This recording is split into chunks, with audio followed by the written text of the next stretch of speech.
Bismillahirrahmanirrahim. Assalamualaikum warahmatullahi wabarakatuh. Selamat datang di video saya. Sebelumnya perkenalkan, saya Anissa Aulia Ramadhani dengan NIM S1S1220003. Pada video ini saya akan menjelaskan mengenai Cummins algorithm atau algoritma Cummins, mata kuliah pengenalan pola. Sebelumnya kita tahu bahwa Cummins itu adalah algoritma unsupervised learning yang digunakan untuk mengelompokkan data ke dalam beberapa klaster berdasarkan kemiripan fiturnya. Algoritma Cummins ini mengelompokkan data dengan cara mencari pusat klaster atau sentroid secara iteratif. Artinya iteratif itu berarti dijalankan berulang-ulang kali sampai mencapai kondisi dengan hasil yang optimal. Jadi bagaimana cara kerja algoritma Cummins? Jadi prosesnya itu dimulai dengan menginisialisasi pusat klaster atau sentroid secara acak dari data. Kemudian, setiap data tersebut itu diberi label berdasarkan sentroid terdekat. Lalu, sentroid diperbarui berdasarkan rata-rata posisi dalam tiap klaster. Setelah itu, pelabelan ulang dan juga pembaruan tadi itu sentroid langkah 2 dengan 3 diulangi lagi sampai pokoknya diulang terus hingga posisi sentroidnya itu sudah tidak berubah. Jadi meskipun misalnya dalam bad condition kompleksitasnya itu bisa meningkat drastis, namun di sisi lain secara umum Cummins itu merupakan algoritma clustering yang cepat ataupun efisien saat data memiliki struktur yang jelas. Sekarang kita lihat di sini, ini merupakan gambar atau tampilan dari algoritma Cummins. Ini adalah prosesnya. Jadi ini merupakan proses atau cara kerja algoritma Cummins yang divisualkan. Jadi hal ini dimulai dari inisialisasi sentroid secara acak hingga tercapainya konvergensi. Oke, kita fokuskan saja ke satu gambar yang ini. Jadi pertama di sini kita lihat dari baris pertama dulu ya. Di sisi sebelah kiri ini merupakan inisialisasi sentroid secara random. Jadi sentroid ini ditandai dengan simbol merah, dipilih secara acak dari data atau jadi datanya itu titik-titik yang berwarna hitam. Ini merupakan langkah awal sebelum klaster terbentuk. Nah, yang di sebelah kanan ini merupakan setelah di pemberian label. Jadi setiap titik atau instance itu diberi label atau warna berdasarkan sentroid terdekat. Jadi garis batas antar warna menunjukkan garis batas klaster. Selanjutnya pada baris kedua yang ini yang sebelah kiri, ini tuh pembaruan sentroid di mana simbol putih dengan lingkaran berdasarkan rata-rata posisi semua titik dalam masing-masing klaster sebelumnya. Dan di sebelah kanan ini pada baris kedua merupakan titik-titik yang yang diberi label ulang sesuai dengan posisi sentroid yang baru. Jadi perubahan bentuk wilayah klaster bisa terlihat dari gambar ini. Nah, pada baris yang ketiga, ini merupakan sama-sama prosesnya. Ini proses di label proses pengulangan atau iteratif sampai mencapai posisi yang maksimal. Jadi setelah beberapa iterasi seperti ini, sentroid dan cluster itu tidak banyak berubah lagi. Proses telah konvergen, artinya algoritma berhenti di sini. Jadi ini sudah hasil yang paling optimal. Selanjutnya,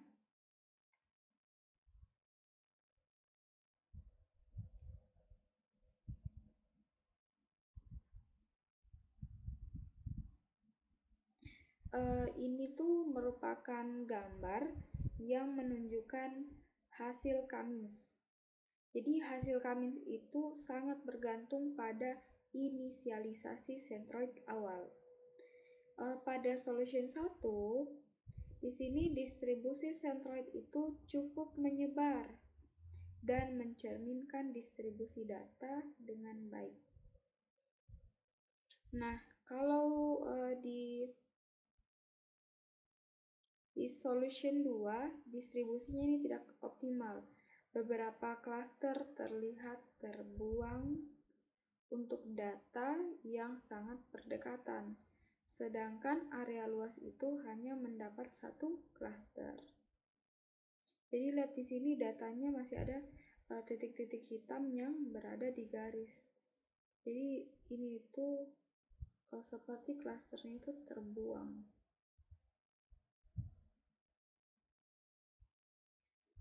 Next, kita lanjut untuk metode inisialisasi sentroid.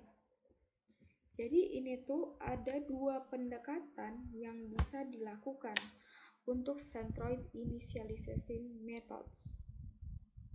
Yang pertama, sentroid itu ditentukan manual atau kita custom initnya. Kalau misalnya kita sudah tahu di awal bahwa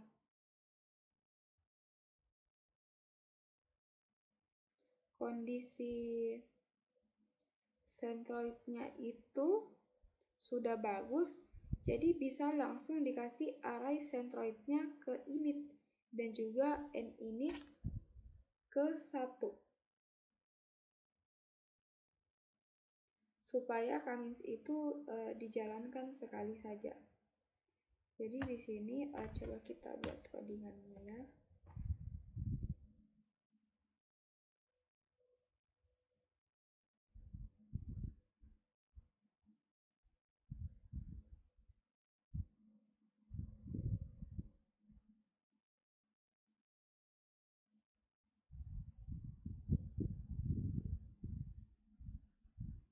Di sini saya jelaskan ulang.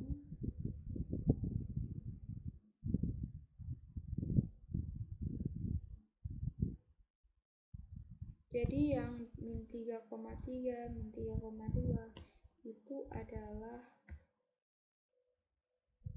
arraynya. Good init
Kamiన్స్ and clusters sama dengan 5. Ini sama dengan get init and init sama dengan 1. Kalau kita jalankan, nah jadi ini kita sudah jalankan. Jadi ini tuh pertama kita buat arraynya, array numpy yang berisi koordinat 5 titik. 5 titik sentral awalnya. Yang pertama itu min 3,3, kedua min 3,2,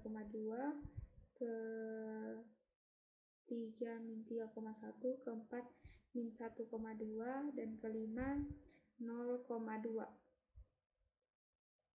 Nah, kalau Kamiన్స్ sama dengan Kamiన్స్ and cluster sama dengan 5, init good init and init sama dengan 1. Ini tuh kita pertama kita tentukan dulu jumlah cluster yang diinginkan. Kan kita sudah tentukan bahwa jumlah clusternya itu 5. Kemudian init good init itu centroid awal ditentukan secara manual dari array good init. Dan n init sama dengan 1 merupakan Kamiన్స్ yang dijalankan 1 kali. Karena sudah punya centroid awal.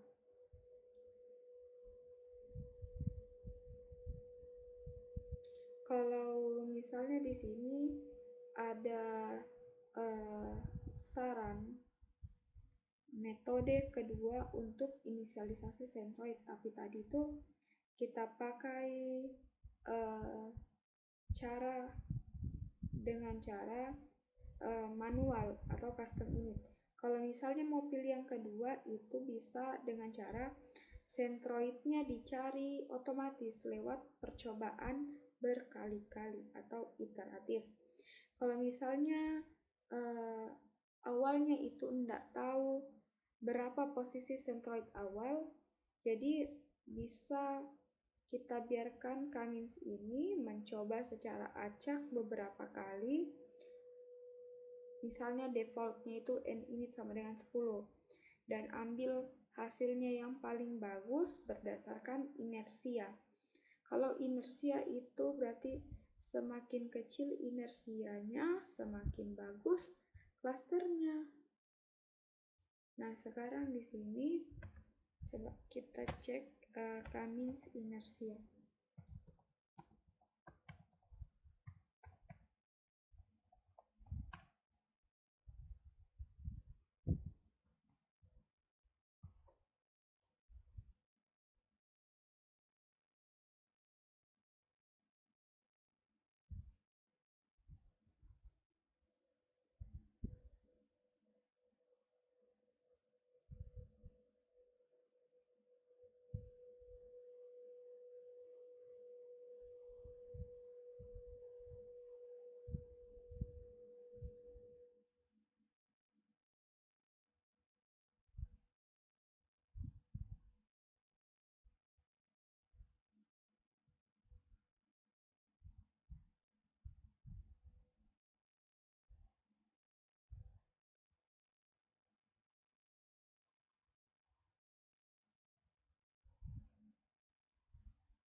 Nah, jadi di sini Kamiన్స్ inersia. Nilainya ini menunjukkan jumlah total jarak kuadrat atau square distance antara setiap titik data dengan centroid clusternya.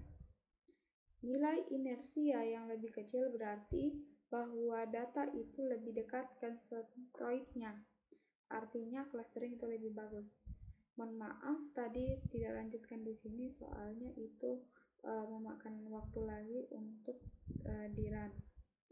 Itu tadi hasilnya akan sama seperti ini, tapi kita harus merun lagi dari awal. Jadi untuk mempersingkat waktu, saya langsung saja yang di sini.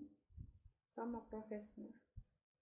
Selanjutnya adalah kita gunakan namanya K-mean score. Kalau K-mean score ini kita kembalikan nilai negatif dari inersia. Karena kalau di Skikit-Learn itu konversinya semakin besar skornya semakin bagus. Nah, kebalikannya, kalau semakin kecil skornya berarti tidak bagus. Inersianya kalau misalnya tadi 211 positif, itu berarti jumlah jarak kuadrat rata-rata dari semua titik ke sentroid terdekatnya. Kalau hasil skornya min 211, berarti skor ini negatif dari inersia, bukan error, tapi emang gini formatnya.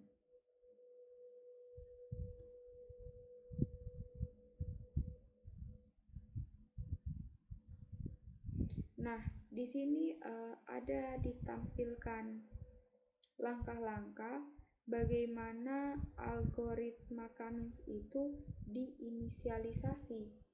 Jadi caranya pertama kita ambil satu sentroid, misalnya C1.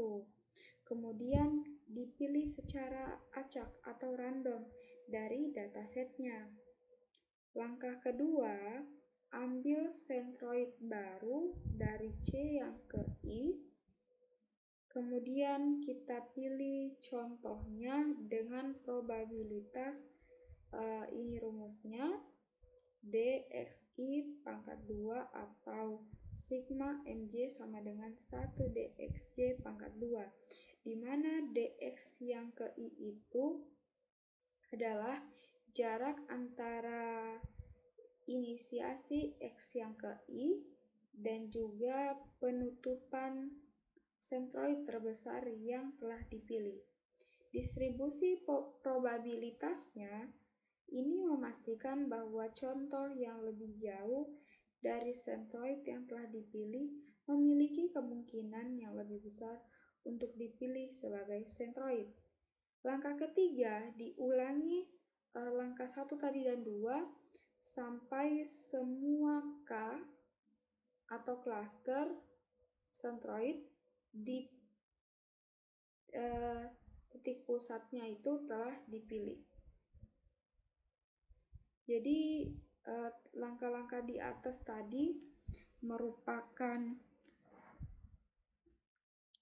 kelas dari K-means menggunakan metode inisialisasi secara default.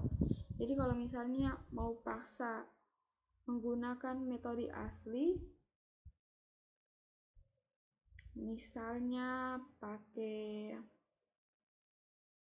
random K untuk menentukan titik pusat, jadi itu bisa diatur hiperparameternya secara random. Next, accelerate K-means and mini-batch K-means atau K-means yang dipercepat dan juga K-means mini-batch.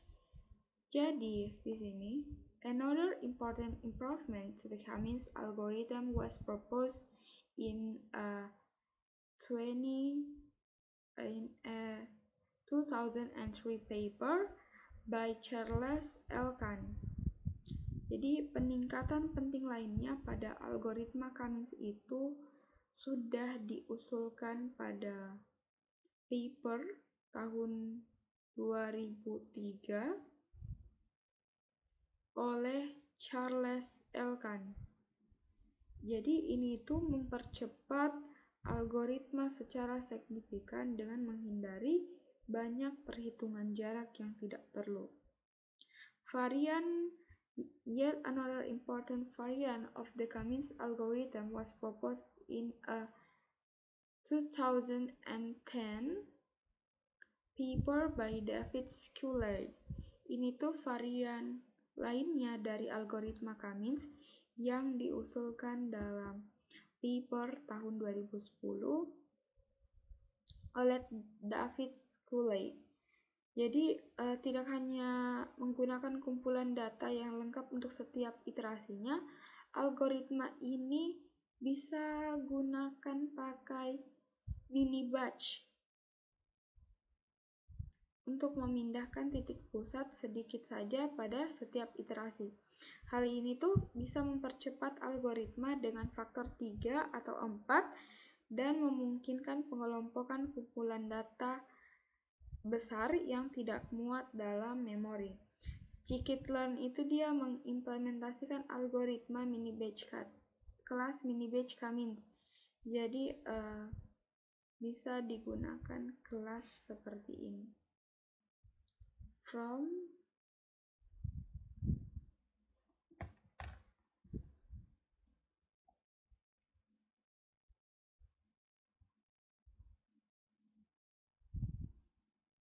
ini, from sklearn cluster, import mini batch Cummins. Mini batch Cummins sama dengan mini batch Cummins, ditentukan klasternya 5, n ini 3, random state-nya itu 42. Jadi ini tuh jika dataset tidak muat di memori, pilihan paling sederhananya gunakan peta memori class.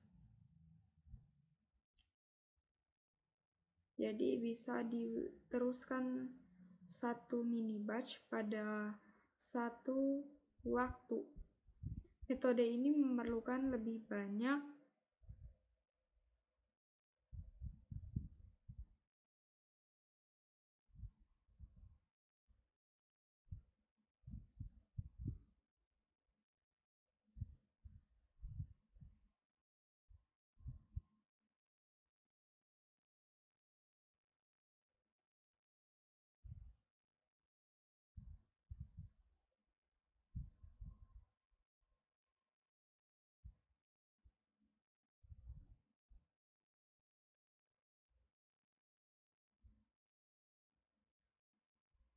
Oke, sekarang kita next. Ini tuh merupakan gambar inersi, gambar mini batch Cummins yang memiliki inersia lebih tinggi.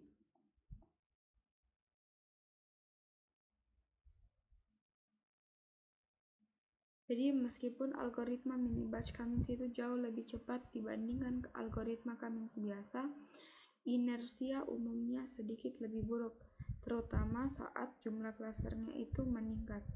Bisa dilihat pada gambar di plot sebelah kiri, membandingkan inersia mini dengan batch Cummins dan model Cummins biasa yang dilatih pada dataset sebelumnya menggunakan berbagai jumlah klaster. Perbedaan antara kedua kurva ini sangat konstan, namun perbedaannya menjadi semakin signifikan seiring dengan bertambahnya usia. Jadi kalau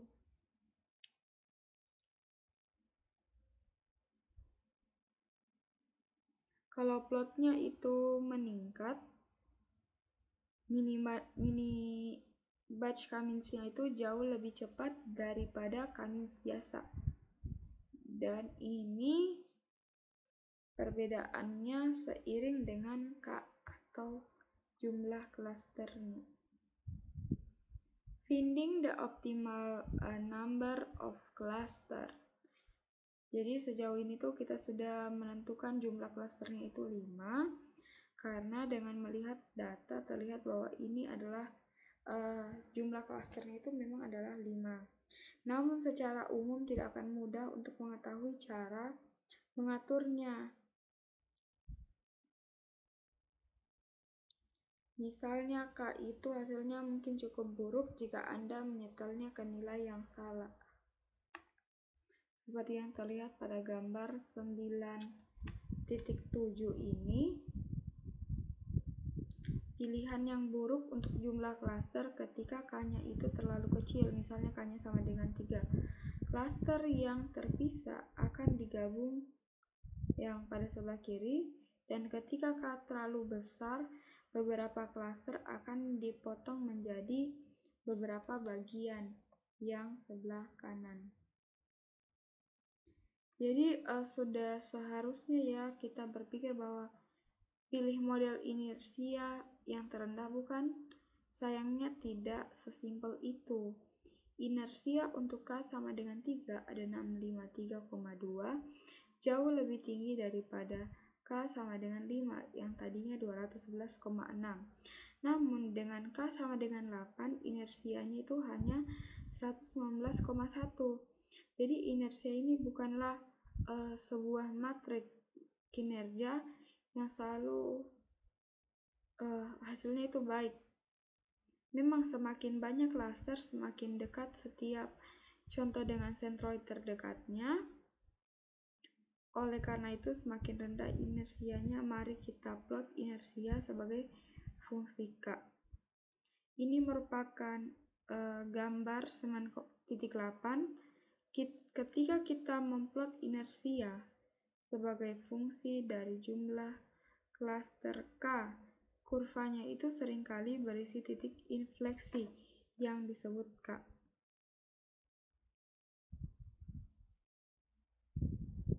Nah, kalau selanjutnya ini itu kita bandingkan skor siluet untuk jumlah klaster yang berbeda. Jadi pemilihan jumlah klasternya itu atau K menggunakan skor siluet. Seperti yang dilihat, visualisasi ini jauh lebih kaya daripada yang sebelumnya. Meskipun menegaskan bahwa K-nya itu sama dengan 4 adalah pilihan yang jauh lebih baik dari K-nya itu 6 atau 7, ini itu tidak terlihat saat membandingkan inersia. Ini merupakan gambar visualisasi yang lebih informatif, di mana memplot keefisien siluet setiap instance diurutkan berdasarkan klaster dan nilai koefisien. Jadi setiap diagram itu berisi satu bentuk pisau per klaster. Tinggi bentuk menunjukkan jumlah contoh yang terdapat dalam klaster, dan lebarnya menunjukkan koefisien siluet yang diurutkan dan dari contoh-contoh dalam klaster. Semakin lebar berarti semakin baik. Kalau garis putus-putusnya itu menunjukkan koefisien siluet rata-rata.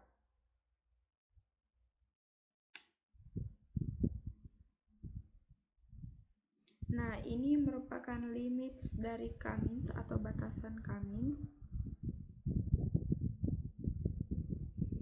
Meskipun memiliki banyak kelebihannya, terutama karena cepat atau efisien, dapat diskalakan, Cummins itu adalah perfect lah. Seperti yang kita lihat bahwa algoritma ini perlu dijalankan beberapa kali iteratif untuk menghindari solusi yang kurang optimal. Ditambah lagi kita perlu menentukan jumlah klaster yang bisa sangat repot nanti. Misalnya kalau Cummins-nya tidak bekerja dengan baik ketika klasternya itu memiliki urutan yang bervariasi, kepadatan yang berbeda, atau bentuk yang tidak bulat. Misalnya kita lihat di sini pada gambar ya, menunjukkan bahwa Cummins itu mengelompokkan himpunan data berisi 3 kelompok episodal dengan dimensi, kepadatan, dan juga orientasi yang berbeda. Seperti yang dilihat, tidak satupun solusi ini yang bagus. Solusi di sebelah kiri itu terlihat agak lebih baik, tetapi masih memotong 25% klaster tengah. Jadi masih ada klaster yang berada di garis. Jadi tergantung pada datanya. Kalau algoritma pengelompokan yang berbeda mungkin berkinerja lebih baik. Selanjutnya, using clustering for image segmentation. Segmentasi gambar atau image segmentation merupakan tugas untuk membagi gambar menjadi beberapa segmen. Segmentasi semantik, semua pixel adalah bagian dari jenis objek yang ditetapkan ke segmen yang sama. Di sini kita akan melakukan sesuatu yang jauh lebih simpel. Segmentasi warna, kita hanya perlu menetapkan pixel ke segmen yang sama jika mereka memiliki warna yang sama. Jadi ini tuh caranya seperti ini. From Matplotlib, image import image or spatial image unsupervised learning, Ladybug PNG, image shape. Oke guys, untuk penjelasan dari Kamins sampai dengan limits of Kamins sudah berakhir. Mohon maaf bila terdapat kekurangan atau kesalahan dalam penjelasan video ini. Saya akhiri dengan ucapan wassalamualaikum warahmatullahi wabarakatuh. See you di next video.